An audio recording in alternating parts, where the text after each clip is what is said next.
13 de fevereiro de 2025,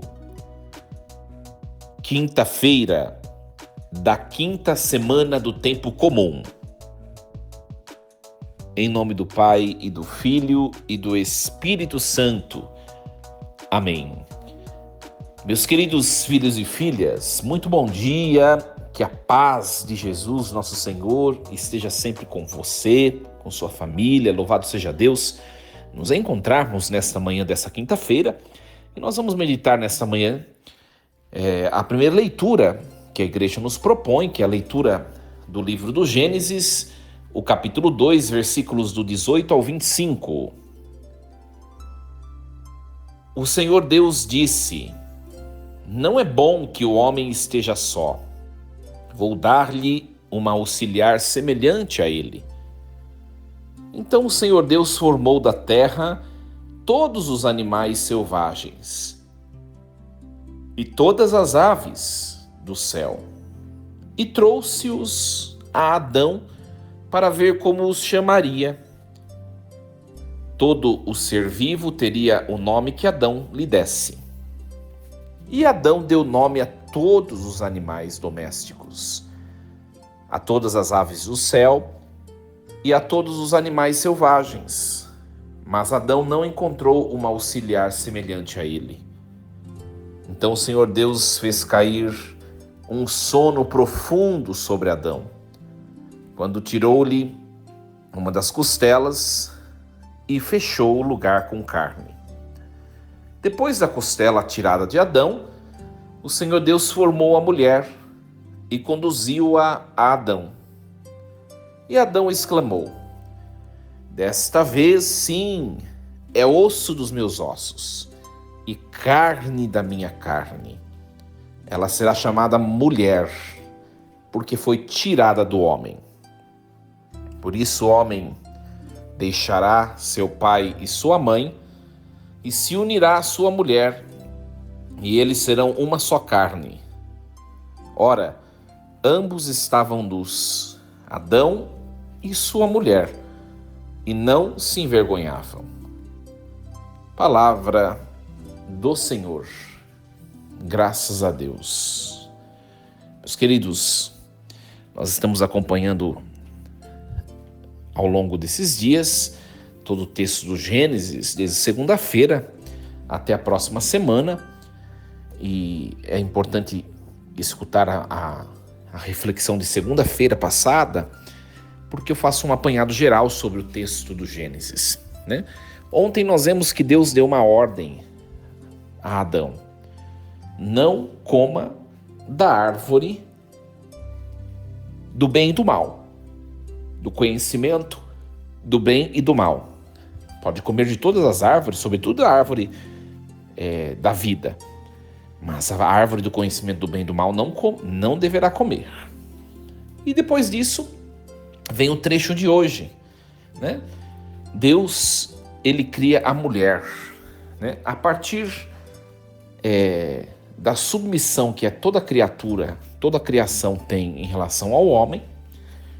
O homem, ele tem a autoridade de conferir o nome.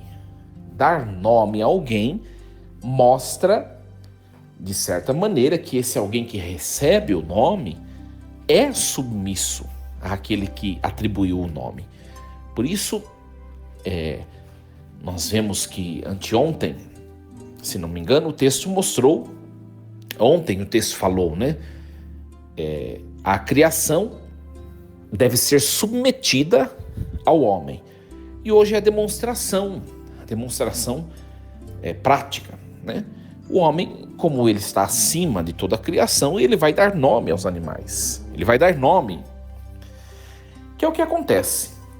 E depois de dar nome a todos os animais, tanto o macho quanto o fêmea, ele se percebe sozinho, né? Ele se percebe sozinho. E Deus faz cair um profundo sono sobre Adão, e Deus tira de Adão, de sua costela, a mulher. É muito interessante que Deus poderia ter tirado a mulher de diversas partes do corpo de Adão.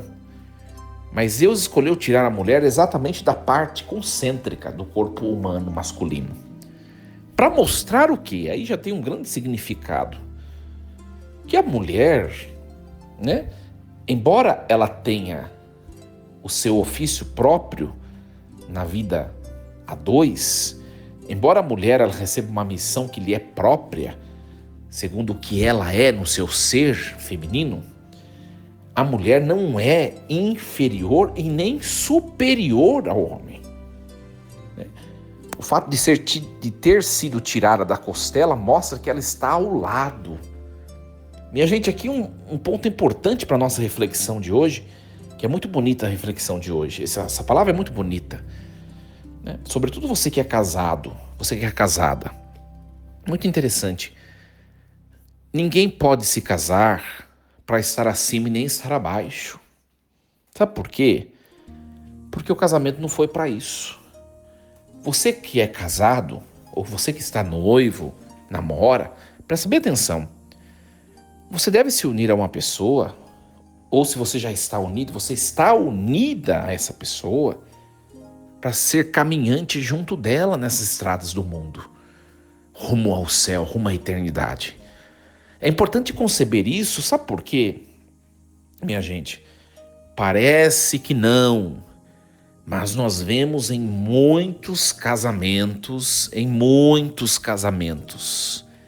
eu falo isso com propriedade porque eu sou sacerdote, eu atendia muito, né? Agora nem muito, nem tanto, mas já atendi muita direção espiritual, tanto individual quanto direção espiritual em casal. E eu sei que é muito recorrente essa questão de competição, né? Essa questão de comparação dentro do seio conjugal, de um em relação ao outro, né? Vou citar um exemplo para você entender o que eu estou falando.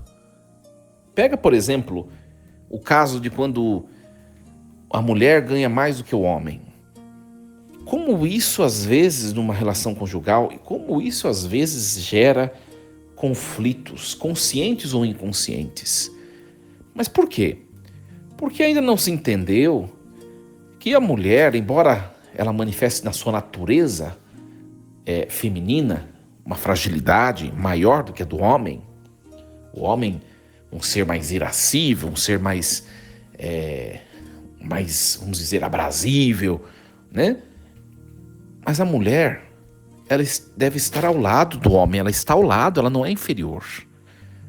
E quando acontece esse tipo de coisa, acontece, por exemplo, eu citei esse exemplo, né? A mulher ganhar mais do que o homem, em muitas relações conjugais, minha gente, começa uma crise por causa disso. Talvez se você caminhe de maneira muito, vamos dizer assim, unitiva, você caminha em comunhão com o seu cônjuge, talvez você não consiga compreender, mas eu digo a você com propriedade, tem muitos casais que são rivais um do outro. Tem muitos casais em que um é rival do outro. Sabe? Vai se perdendo a ternura, não se pode elogiar mais, porque se você elogia muito, quer dizer que o seu cônjuge está melhor do que você. Ora, se estiver melhor do que eu, louvado seja Deus, porque nós nos unimos diante do altar e nós somos uma só carne. Não deve haver competição, não deve haver rivalidade, não deve haver essas rixas, essas divisões, inveja, ciúmes entre um e outro. Isso tem que ficar claro, minha gente. A palavra de hoje vem dizer: Eva saiu do lado aberto de Adão. Claro que tem a comparação belíssima depois na teologia patrística, né? Assim como a igreja nasceu do lado aberto de Cristo, Eva nasceu do lado aberto de Adão, né? E pode perceber que o que é a igreja em relação a Cristo? A igreja é o corpo místico do próprio Cristo. Ela e o Cristo são um. Olha que bonito. O que é dizer que a igreja é corpo místico de Cristo? A igreja é corpo de Cristo. É dizer que Cristo é a igreja. E a igreja é Cristo. Olha só que bonito isso.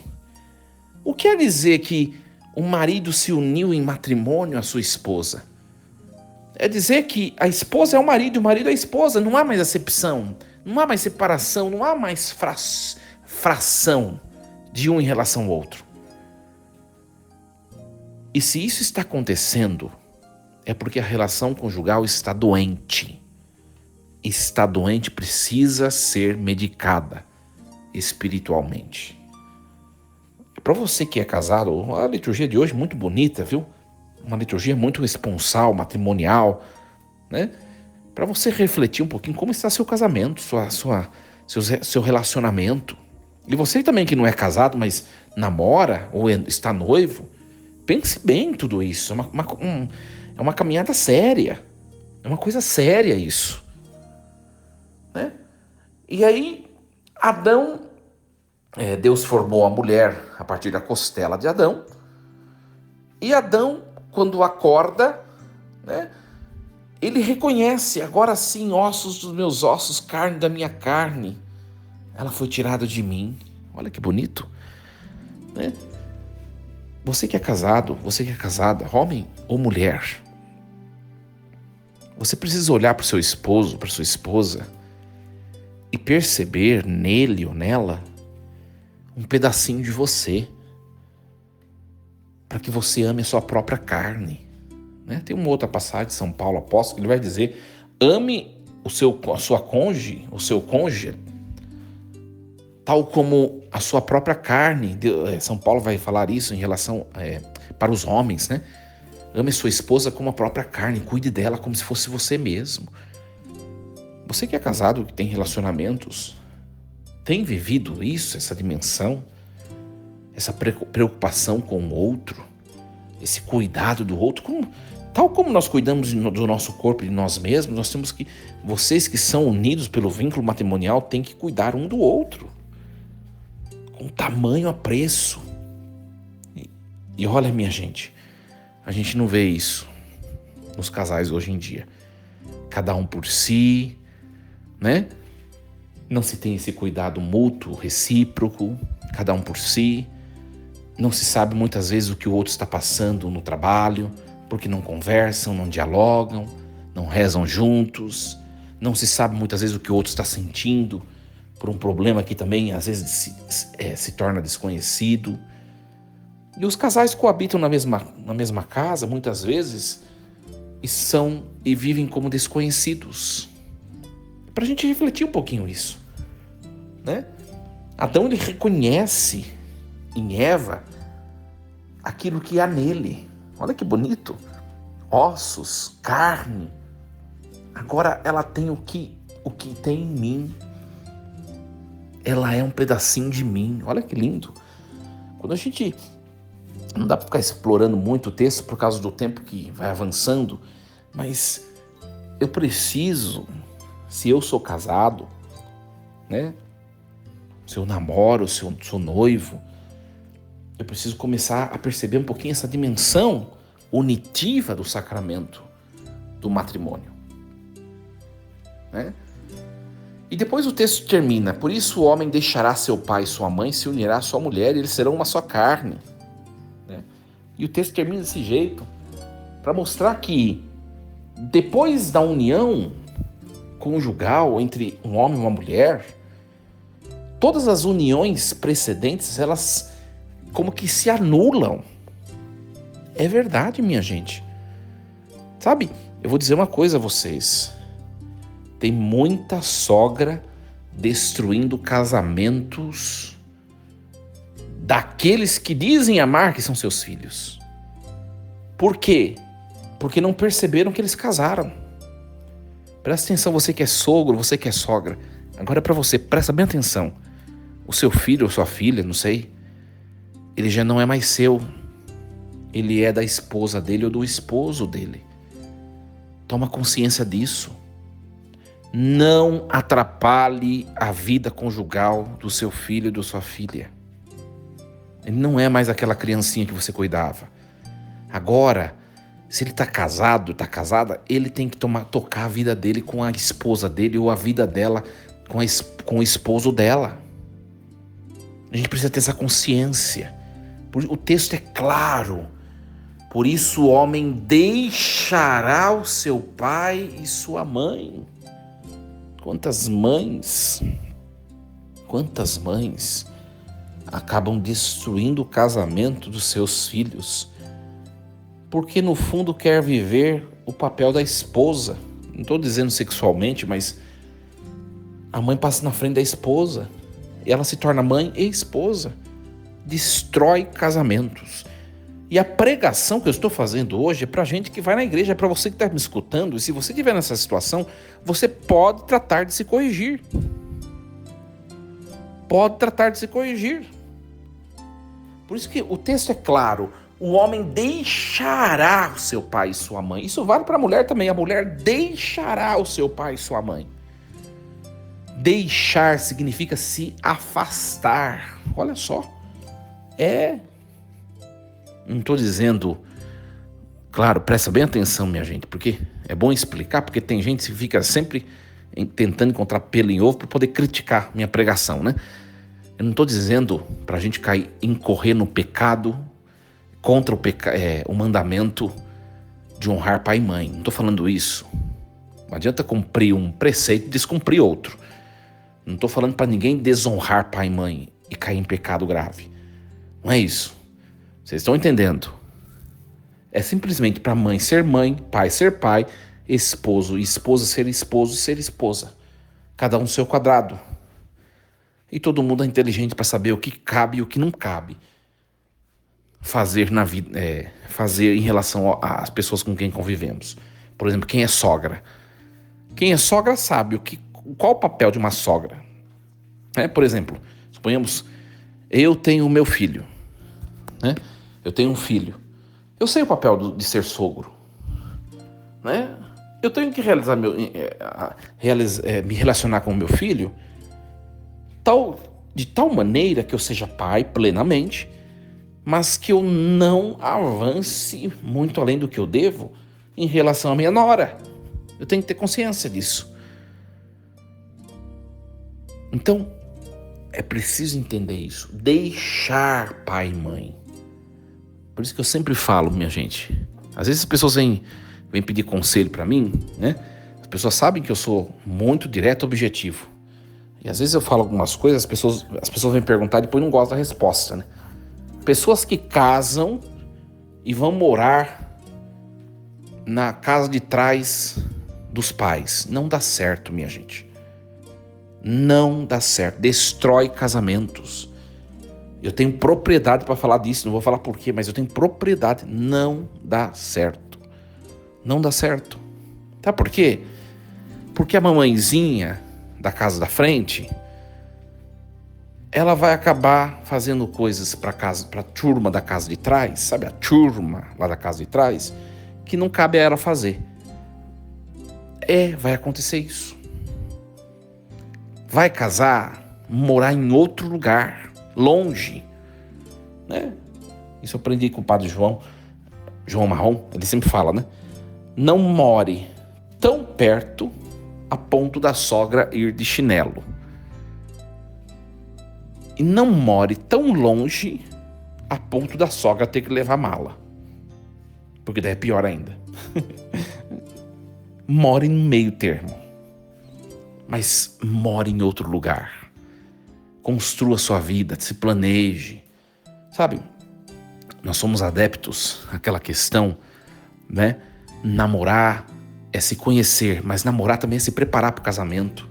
Não vai casando de qualquer jeito, se prepare, né? Se prepare.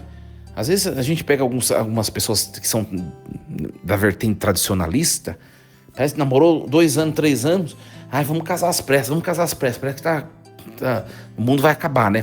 Vai acabar um dia, não sei se é hoje ou amanhã ou daqui não sei quantos anos, mas a gente tem que ter prudência. Quando faz coisas na pressa, não dá certo. Tem que se preparar. É igual ter filho, né? Pega as pessoas de cunho mais tradicionalista, parece que casou tem que ter, igual coelho, né? A gente tem que fazer um planejamento familiar de maneira santa, como ensina a igreja, né? Você vai fazer um planejamento familiar, planeje da maneira como a igreja ensina, de maneira natural, mas seja generoso com Deus, e com a igreja que precisa de você. É isso que ensina a igreja. Vocês sabem que muito bem que eu sou uma pessoa que eu não sou tradicionalista, também não sou progressista. Eu procuro ser fiel à igreja. Vocês que têm me acompanhado, vocês sabem disso. Mas a gente tem que ter pés no chão. Tem que se preparar para o casamento. Tem que se preparar, porque senão não dá certo, minha gente. Quantos casamentos destruídos por aí, e depois a pessoa... O que acontece? A pessoa não se planeja, vai fazendo no ímpeto da vida as coisas, aí não dá certo, o que acontece? Aí a pessoa separa, tudo bem, né? Aí a pessoa ela vai tomar consciência que ela não pode mais casar com outra pessoa na igreja, porque ela já foi casada. Aí o que acontece muitas vezes? As pessoas começam a falar mal da igreja. A igreja católica é muito obsoleta, né?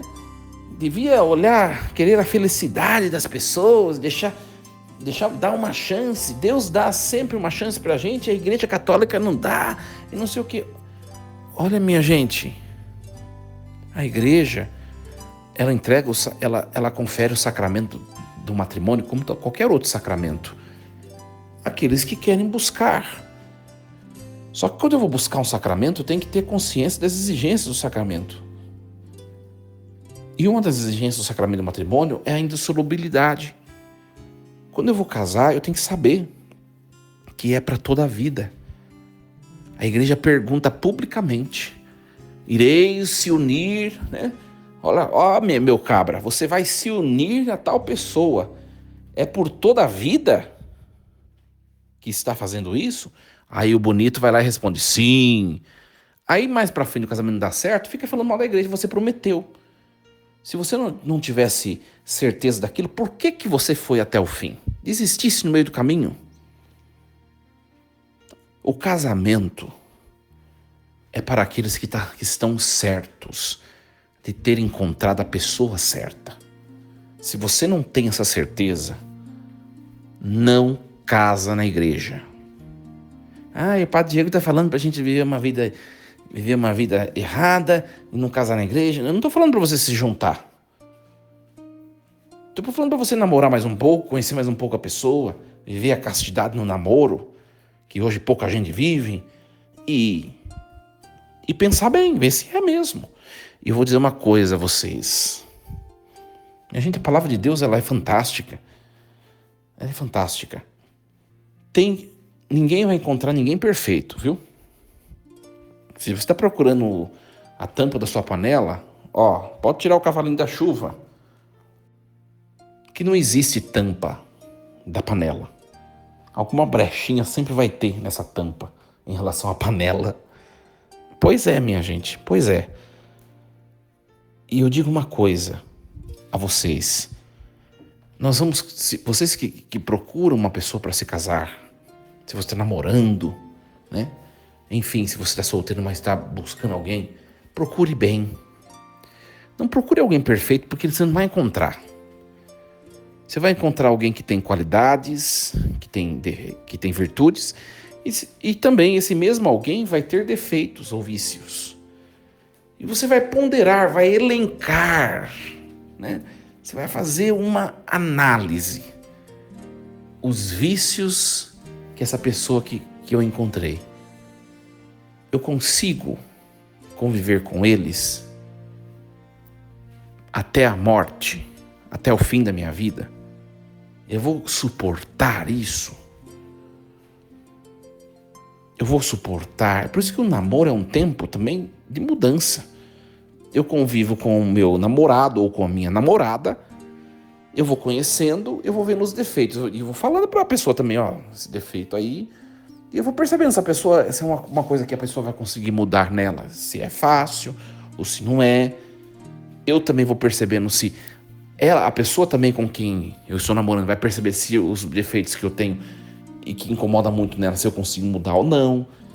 Se persistir naquelas coisas que são tão importantes para mim e a outra pessoa não tem, então cai fora.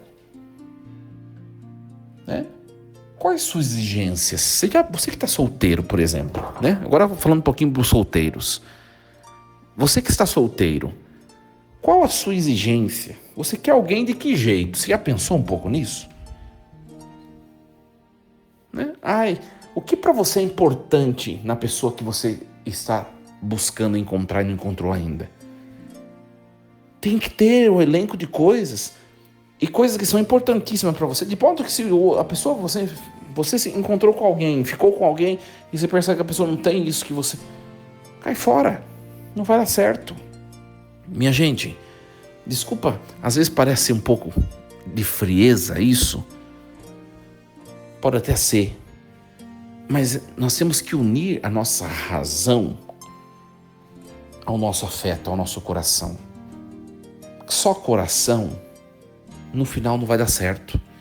Só razão, também no final não vai dar certo. Tem que ter uma união das duas coisas.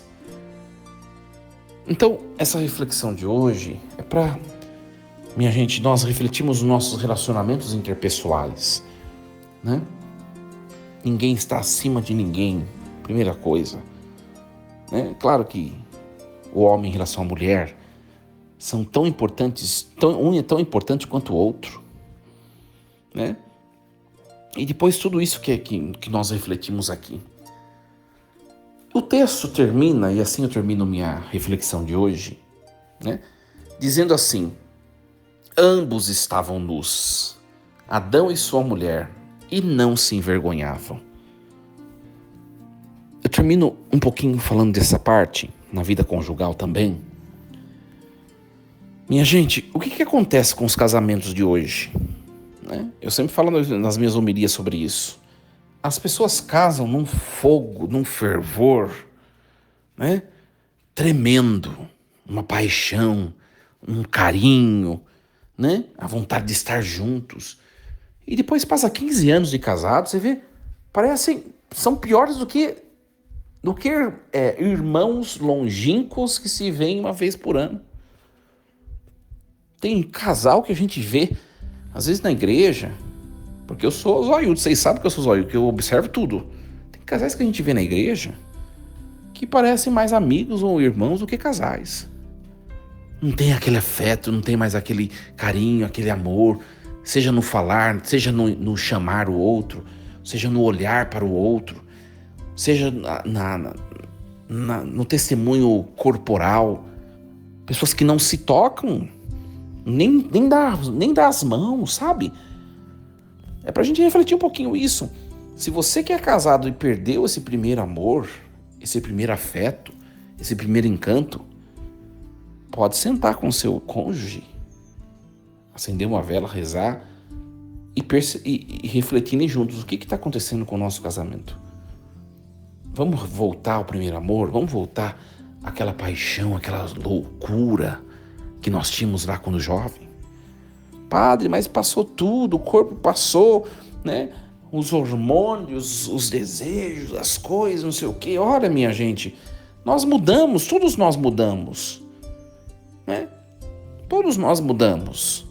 Passa 5 anos, a gente já vê diferenças em nós mesmos, no nosso corpo.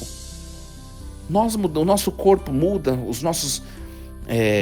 a nossa fisiologia muda, os nossos sentimentos às vezes mudam, mas tem coisas que a gente precisa prezar, lutar para permanecer, né?